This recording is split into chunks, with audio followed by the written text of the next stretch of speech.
Bismillahirrahmanirrahim.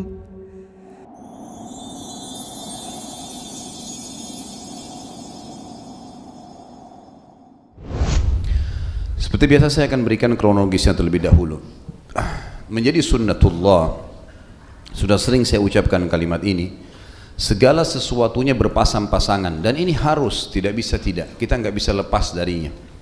Sebagaimana saya bahasakan adanya, sudah sering saya bahasakan adanya pagi dan malam misalnya. Ini nggak mungkin terpisah, memang sudah begitu ciptaan Allah.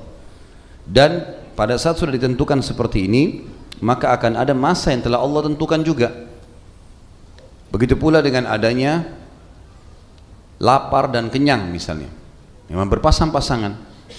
Kemudian ada laki-laki dan perempuan, ada kuat dan lemah, ada sehat dan sakit, ya, ada sedih dan senang.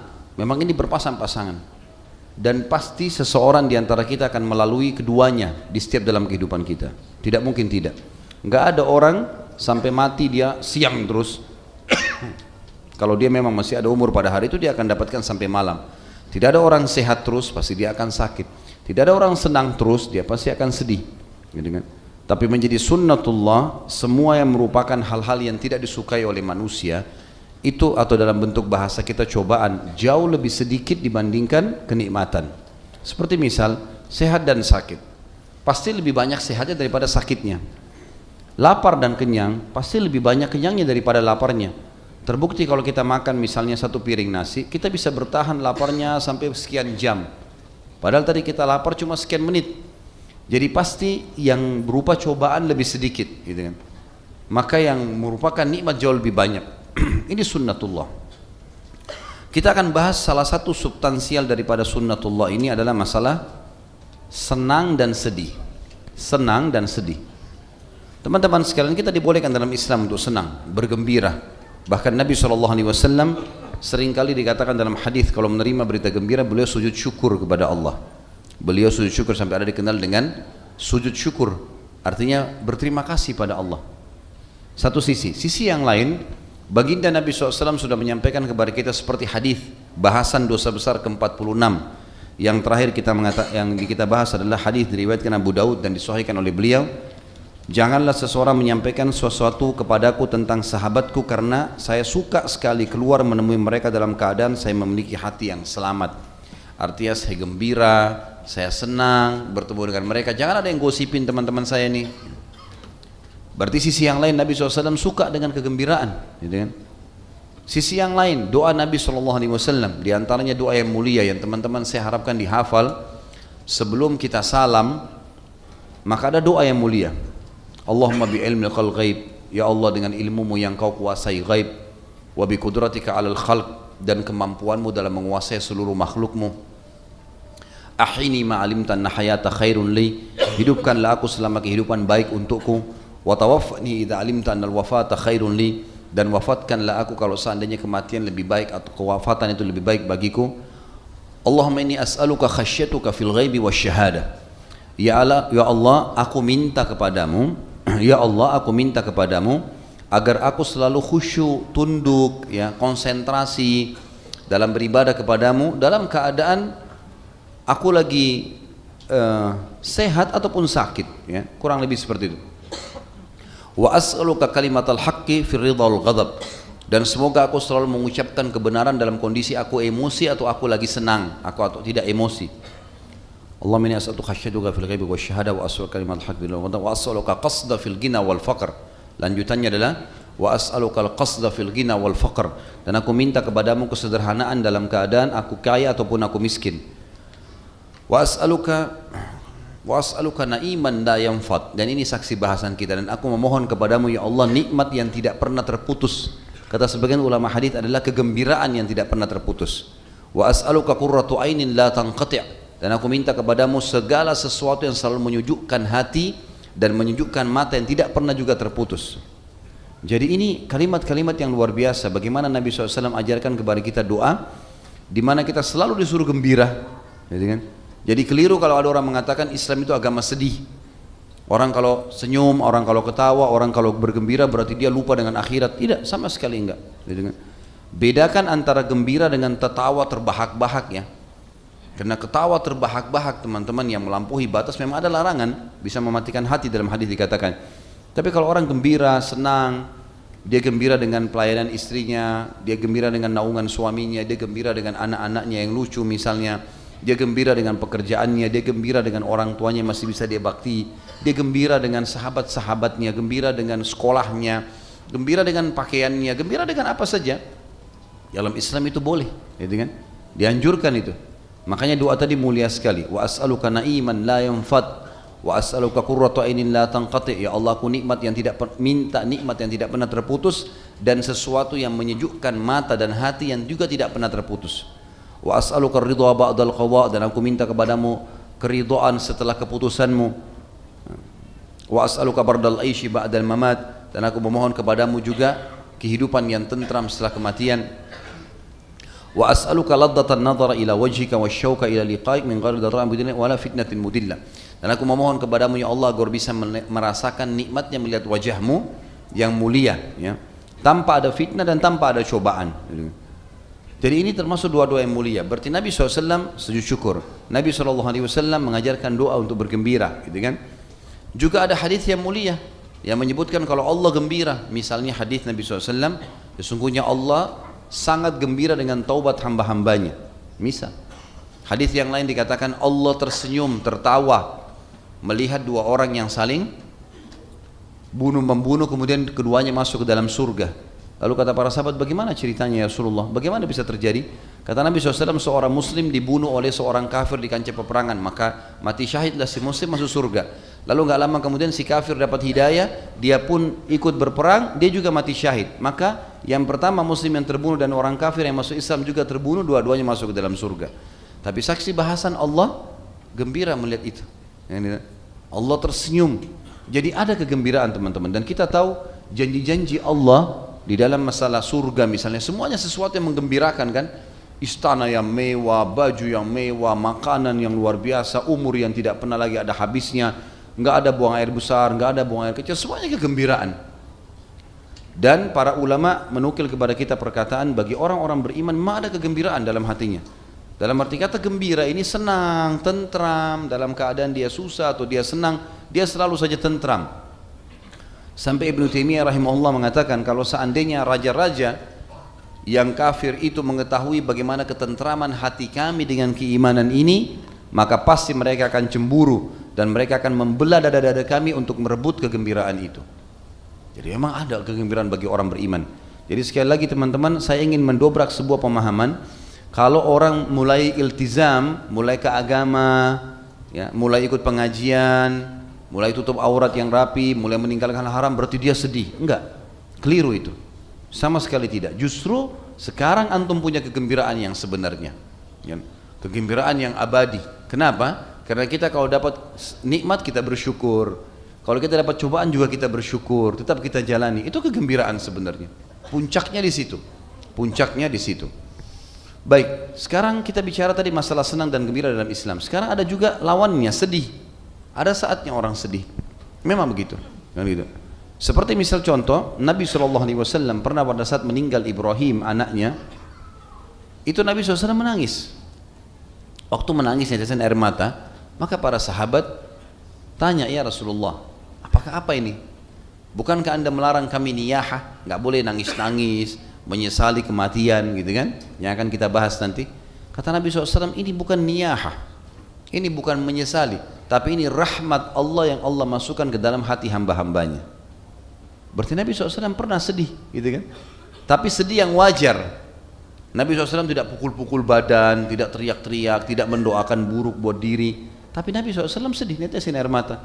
Waktu meninggal Khadijah radhiyallahu anha dikenal dengan tahun kesedihan, karena Nabi SAW merasa kehilangan istrinya, sampai akhirnya Allah SWT hibur Nabi SAW dengan menikahnya setelah itu dengan Sauda dan Aisyah radhiyallahu anhunna. Kemudian juga kejadian masuk Islamnya Jin Nusaybin dan juga kejadian Isra dan Mi'raj. Tapi Nabi SAW pernah sedih. Nabi SAW pernah sedih juga pada saat meninggal pamannya Abu Talib dalam keadaan kafir. Maka beliau sedih sampai turun firman Allah Subhanahu wa taala, "A'udzubillahi minasyaitonir rajim, innaka la tahdi man ahbabta, walakin Allah yahdi man yasha." Sesungguhnya kau tidak bisa memberikan hidayah siapa yang kau inginkan hai Muhammad, tapi Allah berikan hidayah siapapun yang dia inginkan. Nabi SAW pernah sedih waktu melihat Hamzah terbunuh di perang Uhud. Beliau sedih sampai kata para sahabat, kami tidak pernah melihat Nabi SAW menangis seperti menangisnya pada saat melihat jenazah Hamzah radhiyallahu anhu, karena semua darah, hidungnya dipotong, dadanya dibelah, segala macam, sedih gitu kan. Nabi SAW pernah sedih waktu beberapa puluh orang sahabatnya hafal Quran dibunuh oleh berkhianatnya suku Arab, sampai Nabi SAW berdoa sebulan untuk mereka supaya hancur gitu kan, supaya Allah hukum. Berarti ada kesedihan-kesedihan gitu kan, ada, dan ini sunnatullah. Tapi saya bilang tadi teman-teman, dalam kehidupan seorang mukmin, kegembiraan lebih banyak daripada kesedihan, sebagaimana sehat lebih banyak daripada sakit, sebagaimana kenyang lebih banyak daripada lapar. Tapi ada ini sunnatullah, berarti akan kita lalui. Nah, orang yang faham ini, dia akan mudah untuk melalui kehidupannya. Dia akan mudah karena dia tahu ini adalah sebuah sistem yang akan berlalu. Hanya saja dalam menghadapi sedih itu teman-teman, kita nggak boleh berlebihan, nggak boleh berlebihan. Ada orang sampai berhari-hari. Kita lihat misalnya kematian, contoh kematian, takziah dalam Islam 3 hari, nggak boleh lebih daripada itu. Perintah Nabi SAW 3 hari beliau lakukan. Beliau bertakziah ke rumahnya Ja'far radhiyallahu anhu pada saat mati syahid di perang Mu'tah 3 hari, gitu kan? Beliau menyuruh para sahabat untuk mendatangi rumahnya Hamzah pada saat terbunuh di perang Uhud 3 hari. Jadi 3 hari memang, gitu kan? Berarti tidak boleh lebih-lebih. Apa kata Nabi SAW? Tidak halal bagi, dari sisi lainnya, tidak halal seorang muslim memusuhi saudaranya, bersedih-sedih, bermusuhan lebih dari 3 hari. Perhatikan ada batasan di sini. Tidak boleh lebih daripada 3 hari. Berarti sedih tidak boleh berlebihan teman-teman sekalian. Dari sisi waktu misalnya. Karena saya pernah bilang, nanti akan kita bahas, salah satu dosa besar kita adalah tidak bolehnya putus asa. Nggak ada putus asa, nggak ada dendam, nggak ada sangka buruk dalam Islam. Itu dalam kamus benak antum hapus semuanya. Mulai hari ini nggak ada putus asa. Gagal mulai lagi, gagal mulai lagi. Muhasabah apa yang jadi masalah Allah akan bukakan nanti. Nggak ada putus asa, gitu kan? Nggak ada sangka buruk, semua sangka baik. Harus sangka baik. Karena kata Nabi SAW, hati-hati dengan sangka buruk karena dia sedusta-dusta pernyataan, gitu kan? Tidak ada dendam. Orang sudah minta maaf, selesai urusan. Bersihkan hati kita. Itu yang penting untuk digarisbawahi. Salah satu yang mesti difahami masalah kesedihan yang paling memukul orang biasanya, selain perceraian misalnya, adalah kematian. Kematian ini puncak daripada banyak orang sedih. Apalagi orang yang dia cintai, ya. Meninggal orang tuanya, meninggal anaknya, meninggal pasangan hidupnya. Maka perangkat untuk membuat tidak sedih adalah yang pertama, fahami itu adalah takdir Allah, sunnatullah. Ada hidup, ada mati, pasti dia mati, sekarang atau nanti. Mau kita berhasil, misal ada orang mati tabrakan, kita mengatakan coba seandainya saya temani dia naik mobil atau saya setirkan mobilnya, atau ini semua tidak bisa dibahas dalam Islam, nggak ada lagi. Kalau sudah terjadi nggak bisa lagi. Kata Nabi SAW, jangan buka pintu-pintu kalau seandainya, karena itu membuka pintu syaitan. Faham, itu ada takdir Allah di situ, dan Allah sudah tentukan mau dia sehat mau dia sakit, dia akan mati pada saat itu. Itu dulu.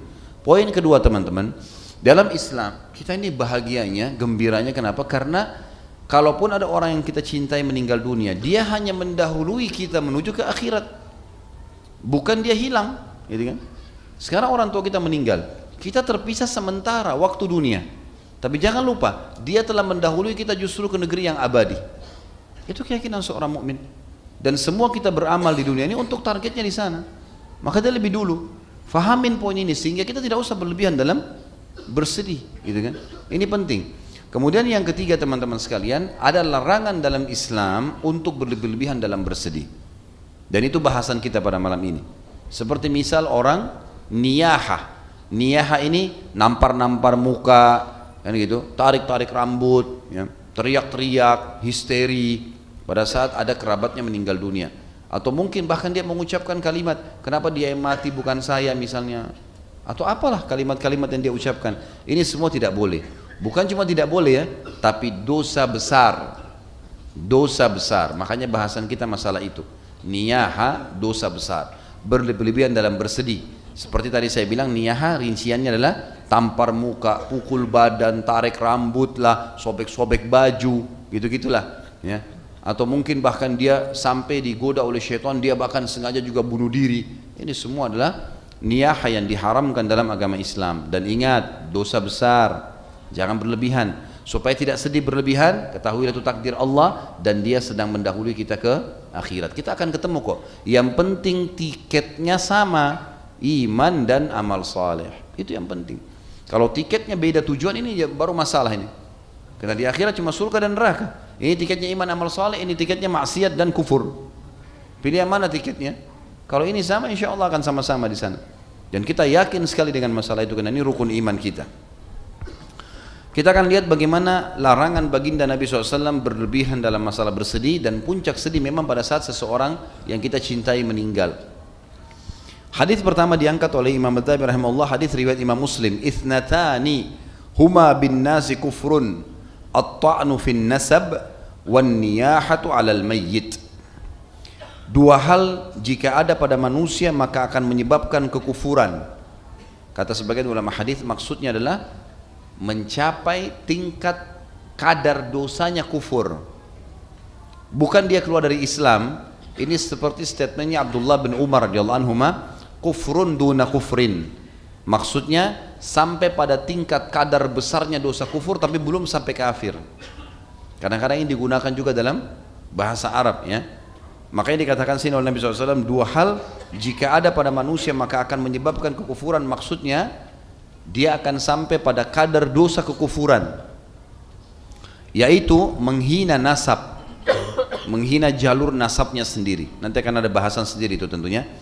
Dan yang kedua, meratapi mayit. Ini yang tadi saya bilang, meratapi adalah tadi pukul-pukul badan, tarik rambut, apa dia mengucapkan kalimat-kalimat buruk buat dirinya sendiri, buat keluarganya. Ini semua adalah meratapi namanya. Dan ini berarti dosanya sampai pada tingkat kekufuran. Yang kedua, dalam hadis riwayat Muslim yang lain, kata baginda Nabi SAW, an-naihatu idza lam tatub ulbisat dir'am min jarab wa sirbalan min qatirani yaumal qiyamah. Orang yang meratapi mayit apabila tidak bertaubat sebelum meninggal, niscaya kelak pada hari kiamat akan dibangkitkan dengan mengenakan jubah yang terbuat dari aspal panas dan baju besi yang berkarat. Kenapa kok begitu tegas teman-teman sekalian? Karena Allah yang menciptakan kita sudah tahu, nggak usah kamu berlebihan. Syaitan akan tunggangi kesedihanmu yang berlebihan itu. Syaitan itu teman-teman paling suka kita sedih berlebihan, kita sangka buruk yang berlebihan, ya. Kita dendam, itu paling suka dia. Putus asa, merasa kita nggak bisa lagi bekerja, nggak mungkin, kan gitu. Hati-hati teman-teman. Pernah ada sahabat Nabi lagi sakit keras orang tua. Apa kata Nabi SAW? La ba's tahur, insya Allah. Nggak apa-apa, ini akan jadi pembersihan dosamu kok. Apa orang itu bilang? Orang tua. Dia bilang, ya Rasulullah, bagaimana bisa orang setua aku bisa sembuh dari penyakitnya? Apa kata Nabi SAW? Kalau gitu seperti yang kau ucapkan. Kau tadi saya doain kebayang, kalau nggak mau, nah sekarang terserah kamu deh. Mau doa buruk ya silahkan. Akhirnya orang itu betul-betul tidak sembuh, gitu kan? Jadi sini teman-teman perkataan baik. Dari kamus benak kita ini semua teman-teman hapus statement atau pernyataan buruk. Nggak ada sudah dalam Islam. Dalam hadis yang lain kata Nabi SAW, saya tidak suka dengan putus asa. Nggak boleh ada umatku putus asa. Tapi saya suka al-fa'al. Maka para sahabat mengatakan, ya Rasulullah, apa itu al-fa'al? Kata Nabi SAW, kalimat optimis. Bisa, mampu. Ya. Selalu kita ucapkan teman-teman. Jadi jangan bilang, saya nggak bisa, anak saya kayaknya nggak sembuh, istri saya kayaknya nggak bisa baik, suami saya kayaknya susah berubah. Ini jangan diucapin ini. Kamus antum buang semua itu. Caranya adalah, insya Allah dia baik, insya Allah dia berubah, insya Allah nanti rezeki saya terbuka, insya Allah saya bisa menjadi orang kaya, insya Allah saya bisa menjadi orang sukses. Selalu begitu. Dan itu jadi doa. Itu jadi doa. Jelas ya? Jadi hati-hati dengan kalimat-kalimat seperti ini. Nah, kebanyakan orang putus asa, orang meratapi mayit begini, akhirnya diucapkan kalimat-kalimat yang buruk. Padahal Allah sudah suruh kita berbuat baik, bersangka baik. Orang yang mati pun hanya mendahului kita saja. Dan Allah lebih sayang dengan dia kok. Sekarang teman-teman, apa andil antum di orang tua antum, atau apa andil antum di anak-anak? Anak kita lahir ya wajahnya begitu, ya kulitnya begitu, ya sudah terima itu anakmu. Kita lahir, ini orang tua kamu, ini ibu kamu, ini ayah kamu. Kita nggak bisa milih. Ini ibu kamu, ini ayah kamu. Nggak bisa kita milih. Apa andil kita di mereka? Kita seperti masuk sebuah sistem, ini anak, ini ayahmu. Kan gitu. Tidak ada andil kita sama sekali. Bahkan di diri kita sendiri kita nggak ada andil. Apa andil kita di selai rambut kita? Nggak ada. Kita bisa buat rambut kita tumbuh? Nggak bisa. Nggak bisa sama sekali. Nggak ada andil. Ada andil kita di satu gigi kita? Nggak ada andil. Sama sekali nggak ada andil. Satu helai bulu hidung, satu kuku. Nggak ada sama sekali. Atau sedikit potongan kulit kita, sama sekali nggak ada. Berarti Allah pencipta kita lebih tahu teman-teman sekalian. Makanya dia larang. Dan umumnya kata para ulama, larangan-larangan yang tegas dari sang pencipta Allah, karena Allah sangat tahu itu akan membinasakan hambanya, maka dia larang dengan tegas. Seperti kasus masalah ini ya. Jadi tidak bolehnya orang berlebihan dalam meratapi mayit, karena memang dia sudah menuju ke Tuhannya. Sekarang kamu lakukan. Kalau ada masalah dalam Islam, solusi. Masalah, solusi. Jangan pikir lagi kenapa terjadi.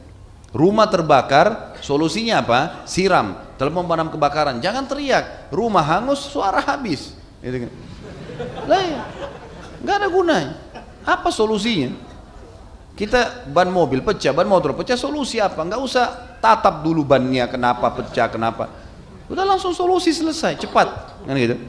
Seperti itu dalam Islam memang. Kalau terjadi sudah selesai, apa jalan keluarnya? Apa masalahnya? Nanti jangan terjerumus lagi, iya. Tapi sudah terjadi. Baju kita terlanjur kepercik air, sudah ini kepercik. Solusinya apa? Untuk apa kita bahas lagi kalau seandainya saya tidak lewat di situ, kalau mobil itu tidak lewat. Ini kalau seandainya membuka pintu syaitan. Solusinya apa? Selesai. Ya. Jadi nggak usah ratapi, nggak usah masalah terlalu lama, panjang ke belakang ini. Juga Nabi SAW mengatakan di dalam sebuah hadis yang sahih. Hadis ini diputut nomor 3 di situ, ada diriwayatkan Imam Bukhari dalam Kitabul Janaiz dan Imam Muslim dalam Kitabul Iman. Laisa minna man darabal khudud wa syaqqal juyub wa da'a bid'awal jahiliyah. Bukan termasuk golonganku, kata Nabi SAW, bukan umatku, orang yang menampar pipi, merobek pakaian dan memanggil-manggil dengan panggilan jahiliyah. Kata para ulama hadis, panggilan jahiliyah adalah kenapa dia mati, kenapa saya tidak, dia orang baik, dia begini, dia begitu. Penyesalan terhadap kematian orang itu, padahal biar dia nangis, biar dia korbankan apapun, tidak akan pernah hidup. Selesai urusannya memang. Udah saatnya, ajalnya datang. Terimalah itu, gitu kan. Belajar menerima itu teman-teman sekalian. Dan kaidah syar'i yang pernah saya jelaskan, jadikan prinsip hidup. Di dalam tubuh kita ada dua perangkat yang berpengaruh, perasaan dan akal. Perasaan harus tunduk dengan akal, dan akal harus tunduk dengan syariat. Perasaan kita sedih kalau keluarga kita meninggal, hadapkan dengan akal, ini sudah meninggal, oh ini berarti akal kita akan memberikan jalan, itu sudah mati, nggak bisa ngomong lagi, hukum apalah, dikubur. Setelah selesai, akal akan berikan kita banyak opsi. Lalu kemudian akal dikontrol oleh syariat. Akal dikontrol oleh syariat. Syariat akan memandu kita. Oh ternyata dia cuma pindah alam, kita akan ketemu, yang penting tiketnya sama, dan yang sudah saya jelaskan tadi. Jadi dilarang oleh Nabi SAW di sini. Kebanyakan orang di sini menampar pipi, merobek pakaian, terjadi pada kaum wanita. Kata ulama, terjadi pada kaum wanita. Dan ini memang hadis-hadis ini keluar di Madinah pada saat ada beberapa orang wanita melakukan ini. Mereka menampar-nampar pipi, mereka merasa kesedihan, merobek baju yang berlebihan. Makanya hikmah syar'i, wanita boleh mensolati jenazah tapi tidak boleh mengantar ke kuburan. Ziarah kubur nanti setelahnya boleh, tapi mengantar jenazah nggak pernah terjadi di zaman Nabi SAW ini. Wanita ikut mengantar jenazah, itu nggak dibenarkan. Wanita banyak menunggu di rumah, sholat di jenazah di rumah mungkin. Setelah itu nggak ada yang antar kuburan, karena mereka nanti lihat di kuburan, keluarganya diturunkan dan seterusnya, jadi masalah, gitu kan? Jadi masalah buat dia karena terbawa dengan perasaannya. Tentu ini teman-teman adalah sebuah ibarat dari Nabi SAW, kata para ulama, dan masuk di dalamnya semua yang menyerupai perbuatan ini. Kan tadi tampar pipi, merobek baju, gitu kan? Masuk dalamnya apa saja? Orang yang menarik rambutnya misalnya, orang yang mencakar badannya, apalah perilaku dia. Ya, atau mungkin dia memukul anaknya karena dia menganggap dia sedih berlebihan. Ini semua masuk dalam larangan. Dan ingat, ada ancaman di sini, bukan golongan kami, dan ini kalimat sangat bermakna. Artinya bukan kaum muslimin. Plus lagi teman-teman, di hadis selanjutnya riwayat Bukhari dalam Kitabul Janaiz dan Imam Muslim dalam Kitabul Janaiz juga, ternyata niyahah kita, kesedihan kita yang berlebihan tadi, menampar pipi, menarik, merobek baju, menarik rambut, ini menyiksa si mayit. menyiksa si mayit, gitu kan.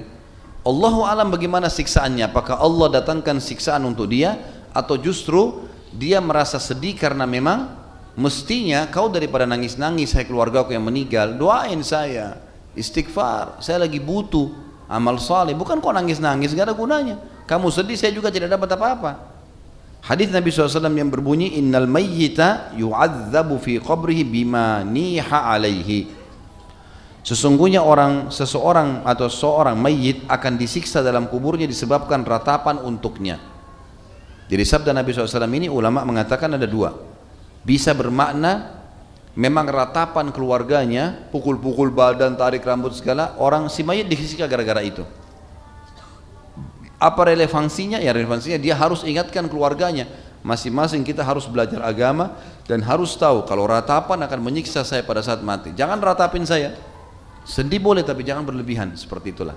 Makna yang lain adalah si mayit di sini tersiksa bukan secara hukuman, gitu kan, tapi tersiksa kenapa kok kerabat saya ini pada menangis-nangis, pada robek-robek baju, daripada itu lebih baik bertaubat, beristighfar untuk saya, ngirimin apalah pahala yang bisa didapatkan, seperti itulah mestinya, gitu kan. Lalu kata Imam Adz-Dzahabi, dan Nabi SAW berlepas diri dari perempuan yang berteriak-teriak menangis, perempuan yang menggunduli rambutnya, dan perempuan yang merobek-robek bajunya saat tertimpa musibah. Dan ini diriwayatkan oleh Imam Bukhari, riwayat ini dalam Kitabul Janaiz juga, dan Imam Muslim dalam secara mausul dalam Kitabul Iman, ya. Dalam hadis itu dikatakan as-saliqah, al-haliqah, asyaqqah. Tapi di sini di buku kita tidak ditulis bahasa Arabnya, ya. Nabi SAW melaknat wanita yang menjerit-jerit ketika ditimpa musibah dan mengacau, ya, atau ada mengalami kekacauan, atau wanita yang menggundur rambutnya ketika mendapat musibah, dan wanita yang merobek-robek bajunya. Dan ini kita lihat banyak sekali di Indonesia ada gitu. Ada orang wanita yang sedih maka dia gundur rambutnya, gitu kan. Dan ini semua tidak dibolehkan, apalagi memang wanita tidak boleh menggundul kepalanya. Yang boleh hanya satu-satunya pada saat bayi baru lahir. Selain daripada itu tidak ada menggundur rambut. Tidak ada menggundur rambut. Setelah itu harus disunnahkan, dipanjangkan, apalagi kaum wanita. Sunnah Nabi SAW adalah memanjangkan dan merawat rambut, bukan malah menggundulnya. Sama merobek baju, mubadzir, untuk apa ini? Gitu kan? Daripada robek kasih orang lain. Untuk apa dirobek baju kalau bersedihan?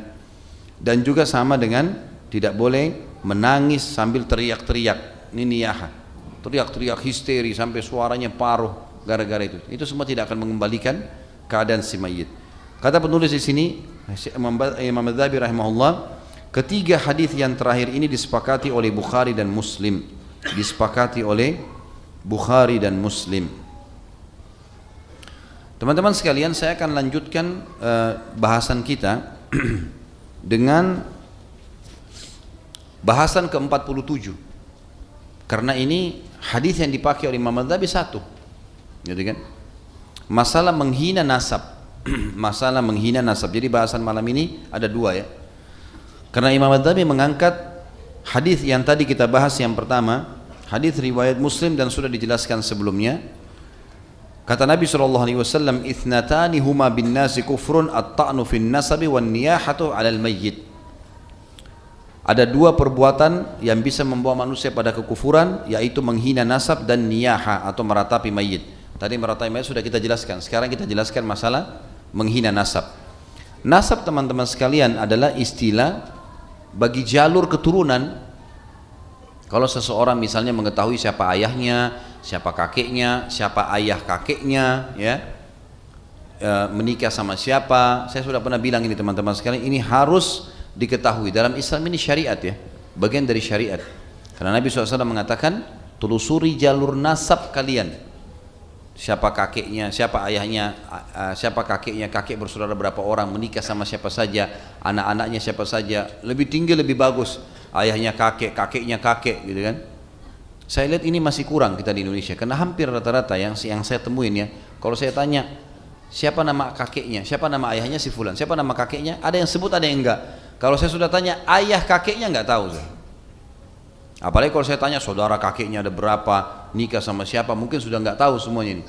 Bisa saja antum di sini banyak sudah sepupu di sini. Karena ternyata satu kakek, satu nenek, gitu kan. tapi nggak saling tahu karena kita tidak pernah telusuri jalur nasab. Jadi perlu buat jalur nasab, perlu buat, ditulis. Misal antum ambil satu lembar kertas, tulis, tanya ayah kalau masih hidup, siapa kakeknya ayah, mulai dari kakeknya beliau. Misal nama ayah kita Ahmad, nama ayahnya beliau Yusuf, namanya lagi Muhammad kakeknya. Baik, si Muhammad ini ayah, kakeknya ayah. Berapa orang bersaudara? Oh ada 5 nak, si fulan, si fulan, si fulan, si fulan. Kita tulis. Baik, ayah ingat gak?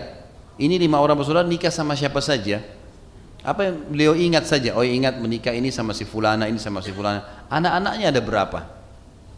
Saya waktu duduk sama ayah saya minta jelaskan jalur nasab. Oh, rumit sekali rupanya gitu. Padahal sebenarnya masih baru jalur dekat gitu ya. Bilang ayah saya mumpung masih hidup, saya tanya beliau, ini kakek ayahnya Abah ini, saya panggil Abah ya, ayahnya Abah siapa? Kakeknya Abah siapa? Ayahnya lagi seterusnya, sampai saya berhasil mendapatkan mungkin sekitar 5 nama ke atas lah. Gitu kan. Cukup jauh gitu. Ya, cukup jauh namanya. Kemudian saya tanya, ini nikah, ini berapa orang saudara? Si fulan, si fulan, si fulan. Istrinya namanya si fulana, bersaudara sekian. Ternyata saya punya saudara ada di daerah Sulawesi, ada di Jawa, ada di mana-mana. Itu banyak sekali. Ini sudah menikah di sini, ini tinggal di sana di Madura, ini tinggal di Surabaya, ini tinggal banyak sekali. Ternyata ini banyak sekali jalur, dan kalau saya tarik, saya tanya lagi ayah saya, ini kemudian anak-anak cucunya, oh saya sudah nggak tahu kalau anak cucunya. Ini sudah jalur sana. Jadi saya saja yang harus telusurin gitu ya. Tapi ini ternyata perlu, bagian dari syariat teman-teman. Karena jangan sampai kita ketemu sama sepupu nggak tahu. Rahim punya hukum tersendiri. Apa kata Nabi SAW? Siapa yang ingin diberkahi umurnya, diluaskan rezekinya, gitu kan?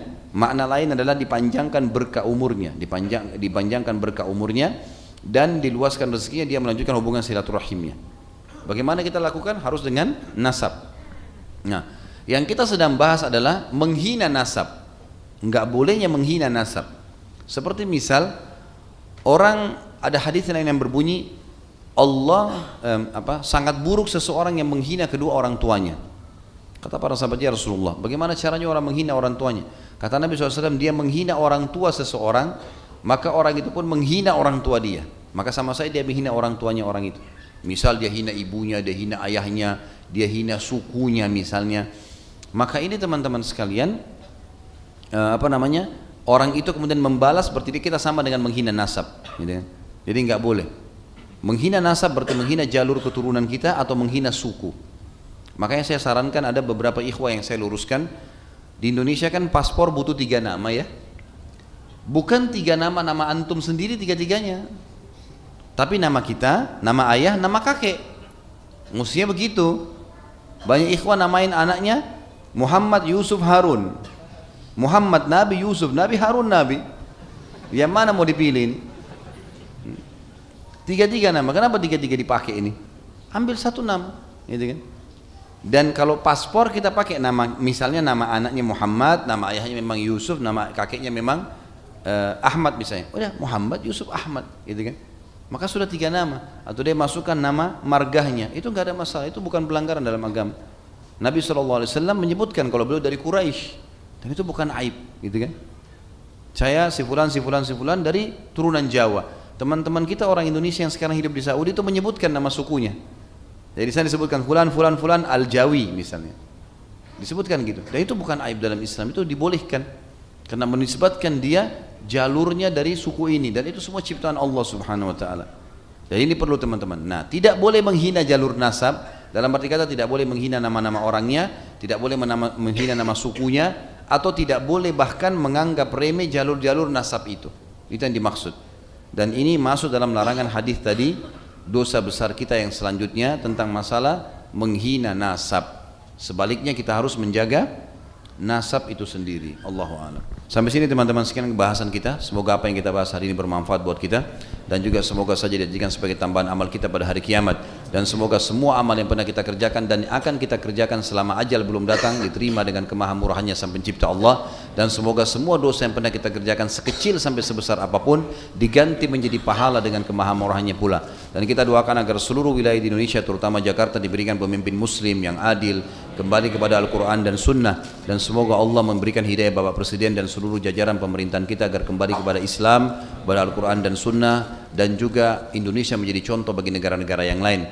Dan kita mendoakan juga saudara kita di Palestina, di Syria, di Yaman, di Irak, di Myanmar, terutama di Halab sekarang, di kota di Syria yang lagi diserang. Semoga saja Allah SWT ikhlaskan niat mereka, terima para syuhada mereka, muliakan Islam di tangan mereka dan tangan kita semua, dan Allah berikan kemenangan mereka dari musuh-musuh mereka, serta Allah partisipasikan kita bersama mereka di pahala, baik dengan doa, dengan harta, juga dengan jiwa kita.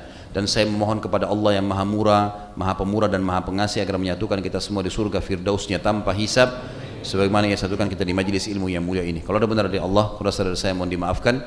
Subhanakallahumma bihamdika, asyhadu an la ilaha illallah, astaghfirullah wa atubu ilaih. Wassalamualaikum warahmatullahi wabarakatuh.